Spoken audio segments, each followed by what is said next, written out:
2 years ako nag-work and then all of a sudden, parang na-realize ko, parang ayoko na ng ganito. Nakamotor ako, papasok ako ng trabaho. Nandun ako sa tapat ng opisina ko for 2 years and then nakatingin ako sa harap ng building. And then nung nakatingin na ako, bigla akong U-turn.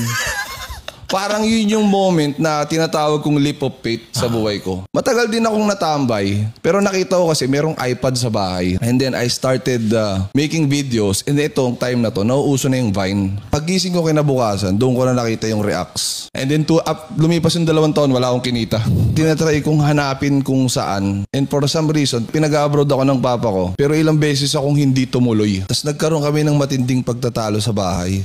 Bigyan mo na lang ako ng mga 3 months. Tapos binagsak ko yung upuan. Bang! Hindi mo kasi nakikita yung nakikita ko. Talaga nagtatalo kami ni Papa. Kasi naniniwala ka talaga. Naniniwala talaga ako. Ngayon si Papa, siyempre, ang magulang natin at the end of the day, concerned lang sila. Tama. Para sa kung ano yung welfare natin. Kung ano yung magiging mangyayari sa future natin. Pero yun nga, tulad nga sinabi ko, I love you pa. Good thing na ginagawa niya yun kasi may sense of urgency sa part mo eh. So yun yung ginawa ko. Then after 3 months, may nakuha akong pera. 50,000. Inabot ko yun sa kanila. Just to prove sa tatay ko na anong sabi ko sa'yo? May pera dito. Merong something dito.